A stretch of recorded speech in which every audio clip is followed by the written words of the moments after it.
Halo semua, sebelum saya memulai presentasi, saya akan memperkenalkan diri saya terlebih dahulu.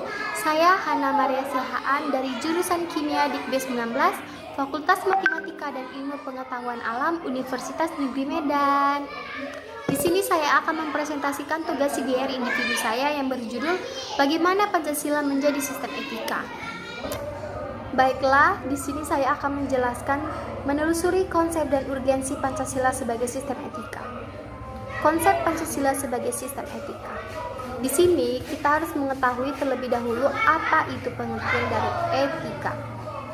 Istilah etika berasal dari bahasa Yunani yaitu kata ethos yang berarti 1. Tempat tinggal, 2. Padang rumput, 3. Kandang, 4. Kebiasaan, 5. Adat, 6. Watak, 7. Perasaan, 8. Sikap, dan 9. Cara berpikir.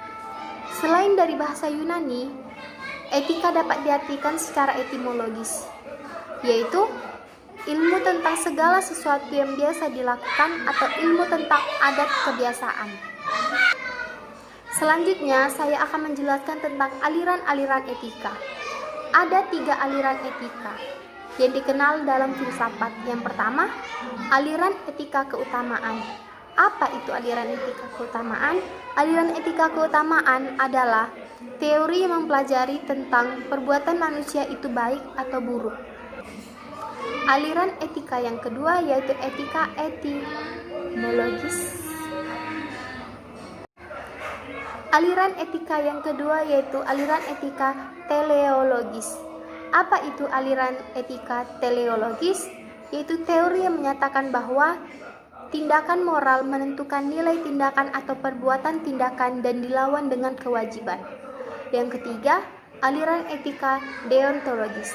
Apa itu aliran etika deontologis? Yaitu teori etis yang bersangkutan dengan kewajiban moral sebagai hal yang benar dan bukannya membicarakan tujuan. Selanjutnya, saya akan membahas tentang alasan mengapa diperlukannya Pancasila sebagai sistem etika. Di sini ada 5 alasan mengapa diperlukannya Pancasila sebagai sistem etika. Yang pertama, dekadensi moral yang melanda kehidupan masyarakat terutama pada generasi muda akan membahayakan kelangsungan hidup bernegara. Yang kedua, korupsi akan merajalela karena para penyelenggara negara tidak memiliki rambu-rambu normatif dalam melangsungkan tugasnya. Yang ketiga, kurangnya rasa perlu berkontribusi dalam pembangunan melalui pembayaran pajak. Yang keempat, pelanggaran hak-hak asasi manusia atau yang sering kita kenal dengan HAM dalam kehidupan bernegara di Indonesia, ditandai dengan melemahnya penghargaan seseorang terhadap hak pihak lain. Yang terakhir, kelima, kerusakan lingkungan yang berdampak terhadap berbagai aspek kehidupan manusia seperti kesehatan, kelancaran penerbangan, nasib generasi yang akan datang, global warming, dan yang kelima, perubahan cuaca.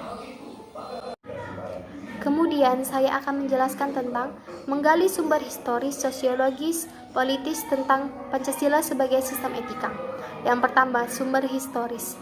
Salah satu bentuk pelanggaran etika politik yaitu penyalahgunaan kekuasaan oleh penyelenggara negara yaitu legislatif, eksekutif, dan yudikatif.